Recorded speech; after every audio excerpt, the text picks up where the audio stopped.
여러분 안녕하십니까? 헬로티비 뉴스입니다.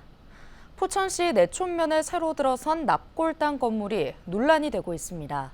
지난 2022년부터 지어진 건물인데 완공된 상태에서 주민들이 허가 취소를 요구하고 있기 때문인데요. 같은 마을에서 동의를 했다는 주민들과 알지 못했다는 주민들이 나뉘며 갈등이 깊어지고 있습니다. 김소영 기자의 보도입니다. 포천 내촌면에 있는 한 추모공원입니다. 지난 2022년부터 납골당 신축 공사가 시작됐고 현재 4층 17,000여 개 규모로 들어섰습니다. 그런데 일부 주민들이 납골당이 주민 모르게 진행된 것이라며 운영 반대에 나섰습니다. 납골당 취소, 무조건 납골당 취소요. 허가 취소 자체. 준공은 물론 그거를 저희는 강력하게 요구하고 있어요. 그쪽에 일체면 지금 그 동네가 지금도 교통난에 허덕이고 있는데 주차도 안 하고 그러면 매주 이걸 만약에 예를 들어 납골당을 개장을 했다고 쳐요. 저희 못 살아요 그 동네에서. 저희 생존권하고 달린 문제란 말이에요 이건. 심지어 바로 옆에 사는 주민도 이곳이 납골당 건물인지 몰랐다라고 말합니다. 우리가 그 근처에 5가구가 있어요. 5가구가. 근거리가 80m예요. 80m. 그러면 최선들 협의를 보려면 그 근처에 있는 주민들한테는 우선 해줘야 된다는 거예요. 협의를. 하지만 다른 주민들의 이야기는 달랐습니다. 봉안당 신축에 관해서는 이미 3, 4년 전 마을 임원회의에서 논의했고 반상회 등 공식적인 모임을 통해 참석한 주민들에게 찬반 의견을 물었다는 것입니다. 당시에는 반대하는 주민들이 없었고 회의에 참석한 주민들은 동의했다라고 말합니다. 이미 납골당 건물은 거의 완공된 상태입니다. 하지만 납골당 반대 비상대책위원회는 포천시에서 허가 취소를 할 때까지 반대 입장을 끝까지 고수하며 투쟁하겠다고 밝혔습니다. 취소를 원하시는? 그러면 취소를 해야죠. 당연히 취소가 맞다고 보고요. 헬로티비 뉴스 김소영입니다. 경기도 공공의료원 유치는 경기 북부 지자체들의 바람인데요. 동두천 지역 시민사회가 공공의료원 유치를 위해 힘을 합치기로 했습니다.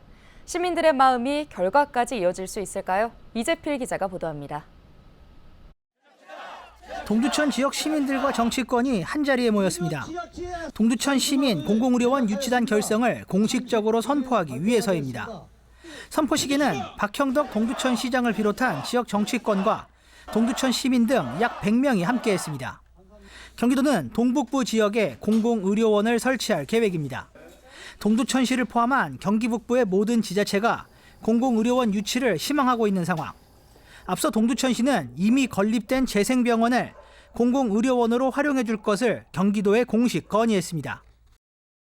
이미 재생병원이 병원으로서 건물이 건축돼 있고 도민의 혈세 2천억 원을 절감할 수 있을 뿐만 아니라 김동연 지사의 임기 내 개원이 가능한 동천 유치가 최적지라고 생각합니다. 동두천 시민들은 의료 기반이 비교적 잘 갖춰진 신도시 지역과 비교하면 원도 시민 동두천의 절실함은 깊이에서 본질적으로 다를 수밖에 없다고 강조했습니다. 특히 동두천은 7년 연속 도내 재정 자립도 최하위를 기록할 정도로 낙후됐다며 공공의료원을 이곳에 유치한다면 그 파급 효과는 상당할 것이라고 덧붙였습니다. 앞으로 동두천 시민들은 경기도의 결정을 이끌 수 있도록 캠페인 등 다양한 유치 활동을 이어갈 계획입니다. 이것은 9만 동두천 시민이 공공의료원 유치를 염원하고 있는 메시지입니다. 오늘 동두천 시민 모두가 함께하는 이 자리에서 공공의료원을 동두천에 유치하기 위한 강력한 시민의지를 외치고자 합니다. 경기도는 오는 9월 공공의료원 건립 부지를 최종 선정할 예정인 것으로 알려졌습니다. 시민들의 간절한 마음이 경기도의 결정을 이끌어낼 수 있을지 관심이 집중됩니다. 헬로티비 뉴스 이재필입니다. 고양과 양주 그리고 의정부를 잇는 교외선이 오는 12월 운행 재개를 앞두고 막바지 준비에 한창입니다. 경기도는 운행 재개를 위한 마지막 단계인 지자체 관리 철도 건널목 위수탁 협약을 지난 5월 31일 체결했다고 설명했는데요. 이어 철도 차량 개량은 오는 20일 계약 예정이라고 덧붙였습니다. 교외선은 디젤 기관차 2대와 객차 2대, 발전차 1대를 연결해 운행할 계획인데요. 차량 개량에 필요한 비용은 경기도와 3개 지자체가 나눠 부담할 방침입니다. 지난 1963년 설치된 교회선은 적자를 이유로 지난 2004년 운행 중단됐는데요. 도민들의 운행 요구에 힘입어 오는 12월 재개통하게 됐습니다. 하루 20회 운행 예정이며 정차역은 대곡과 원릉, 일영, 장흥, 송추, 의정부입니다.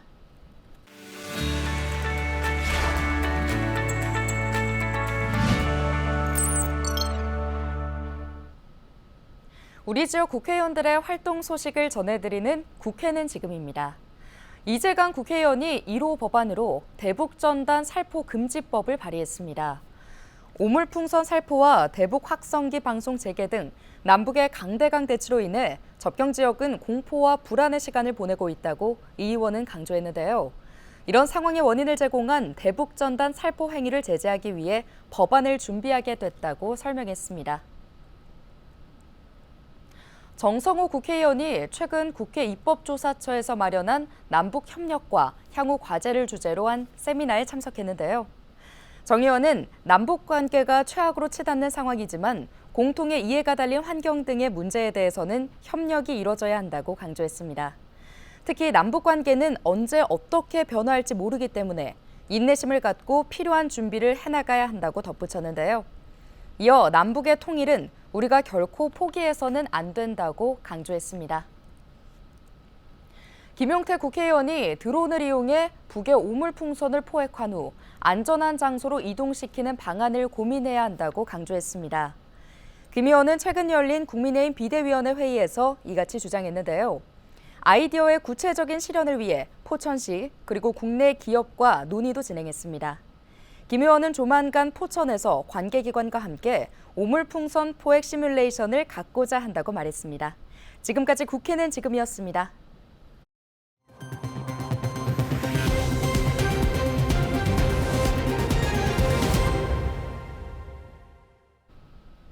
케이블 TV가 지역 채널을 통해 중소벤처기업을 위한 다양한 지원 정책을 알립니다. 한국케이블TV 방송협회와 중소벤처기업진흥공단은 14일 협약을 맺고 기업들을 위한 정책을 홍보하는 데 협력하기로 했는데요. 두 기관은 정책 홍보 콘텐츠 제작뿐 아니라 기업 홍보 인력 양성을 위한 교육 활동이나 홍보 채널 발굴에도 힘을 모읍니다. 저희 기관에 대해서 충분히 인지하고 활용을 못하고 있는 그런 상황도 많이 있습니다. 아마 이번에 케이블 TV가 그런 역할들을 많이 해주시면은 중소벤처기업의 큰 발전에도 도움이 되고 또 나아가서는 대한민국 국가 경제에 크게 기여하는 그런 역할을 하리라고 저는 보고 있습니다. 이번 협약식은 정부가 지역 중소벤처기업을 해서 추진하고 있는 다양한 지원책들이 있는데 이런 정보에서 소외된 그 사람들이 없도록 그런 혜택을 놓친 일이 없도록 우리 케이블 TV 지역 매체가 보다 다양한 보도나 프로그램을 통해서 적극 지원한다 이런 의미가 있습니다. 경기도의회 안전행정위원회 소속 윤종영 의원은 김동연 지사에게 연천군 백학면 소재 도유지를 활용해 빠른 시일 내에 경기 북부 지역 전문 소방교육 훈련시설과 일반인 대상 안전교육시설을 건립해달라고 요청했습니다. 윤종영 의원은 5분 발언을 통해 김동연 지사에게 연천군 백학면에 위치한 약 6만 4천 평 규모의 부지는 경기 북부에 위치한 모든 소방서에서 1시간 이내로 통학이 가능하고 도유지로 재정 부담도 적어 원활한 사업 진행이 될 것임을 강조했는데요. 또 경기 북부 지역 소방교육 및 안전교육시설은 경기 북부 지역 발전에 크게 기여할 것으로 기대된다고 덧붙였습니다. 경기도의회 최병선 의원은 지난 13일 열린 제375회 정례회 제3차 본회의 5분 자유 발언을 통해 경기연구원의 의정부 이전을 촉구했습니다. 경기도는 지난 2019년 산하 공공기관의 경기 북부 이전 계획을 수립하고 2021년에는 경기도, 경기연구원, 의정부 간 업무 협약을 체결했는데요. 그러나 최 의원은 지난 2022년 7월 김동연 도지사가 취임한 이후 경기연구원의 의정부 이전은 진척되고 있는 상황이 전혀 없다고 말했습니다. 최병선 의원은 경기 북부 균형 발전을 위해 공공기관의 경기 북부 이전이라도 투트랙 전략으로 내실 있게 추진할 것을 강력하게 제안했습니다. 의정부시는 복합문화융합단지 지원 특별대책 추진단 1차 회의를 개최했습니다. 이번 1차 회의에는 김동근 의정부 시장과 한수환 특별대책추진단장을 비롯해 의정부시 도시공사사장, 투자유치자문관 등이 참석했는데요. 특별대책추진단은 도시개발사업의 준공과 물류센터 대안사업 검토, 복합문화융합단지 내 입주 예정 기업 동향 및 지원 방향 등에 대해 논의했습니다. 김동근 시장은 시의 행정력을 총동원해 의정부 복합문화융합단지 도시개발사업의 정상화 및 도시개발사업의 성공적인 준공을 이뤄낼 수 있도록 최선을 다해달라고 요청했습니다.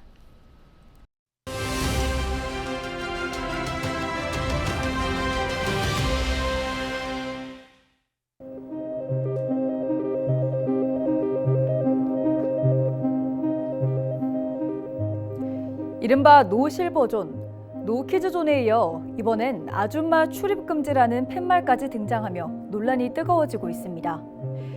인천의 한 헬스장에 부착된 안내문인데요. 아줌마 출입금지, 교양 있고 우아한 여성만 출입 가능이라고 쓰인 겁니다. 업주 측은 중년 여성 회원들이 수건이나 비누와 같은 비품을 무단으로 가져가거나 샤워실에서 한두 시간씩 빨래를 내 민폐를 끼쳤다고 주장한 것으로 전해졌습니다. 또 젊은 여성 회원들의 몸을 보고 평가하는 등 성희롱성 발언을 해 다른 고객들로부터 불평이 제기됐고 실제 매출 감소로 이어졌다면서 경고성으로 안내문을 붙여놓은 것이라고 해명했다고 합니다.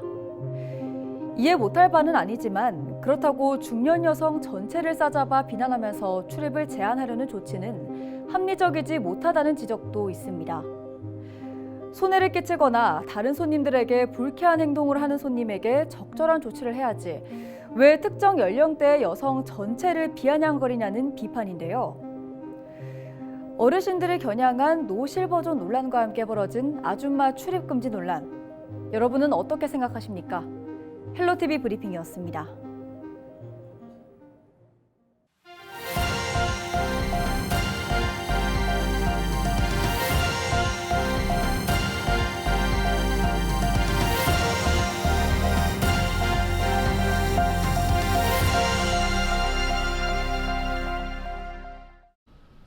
포천시가 지난해 겨울 제설 작업을 가장 잘한 시군으로 선정됐습니다. 경기도는 31개 시군을 대상으로 설해 대책 수립, 장비 사전 정비 및 유지 관리, 제설 수범 사례 등 17개 항목을 평가했는데요. 그 결과 포천시를 최우수 기관으로 선정했다고 밝혔습니다. 포천시는 마을 제설 장비 지원을 위한 예비비 확보와 폭설 대비 모의훈련 실시, 차량 고립 시 구인 대책 강구 등 전 분야에서 우수한 성과를 보인 것으로 나타났습니다. 경기도는 평가 결과 포천시를 포함해 우수 상위 9개 시군에 표창장과 도로 유지관리 지원 사업비 2억 원을 지원합니다. 강수현 양주시장이 농업기술센터 신청사 건립공사 현장을 찾아 진행 상황을 점검했습니다. 양주시는 기존 농업기술센터 청사 부지가 광석 택지개발지구에 포함되면서 은연면 도화리로 청사를 이전하는 것을 추진해 왔는데요. 강 시장과 간부 공무원 20여 명은 현장을 찾아 추진 현황과 향후 계획을 듣고 문제점을 살폈다고 밝혔습니다. 이날 강 시장은 양주시 농업 발전을 위해 농업인 친화적인 청사를 건립할 수 있도록 노력해달라고 당부했습니다. 농업기술센터 신청사 이전 건립 사업은 내년 12월 마무리를 목표로 진행되고 있습니다. 경기도교육청이 오는 2026년까지 전체 학교 성면 제거를 끝마치고 내년까지 가연성 샌드위치 패널을 불연성 마감재로 교체합니다.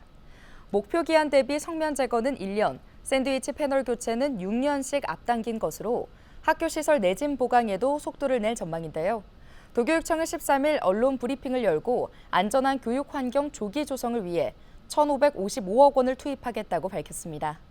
경기도교육청은 여름 겨울 방학을 활용해 680개 학교 중 199개 교의 성면을 교체하고 향후 2년간 5,033억 원의 예산을 순차적으로 투입해 481개 학교를 끝으로 사업을 마무리할 계획입니다. 뉴스 마칩니다. 고맙습니다.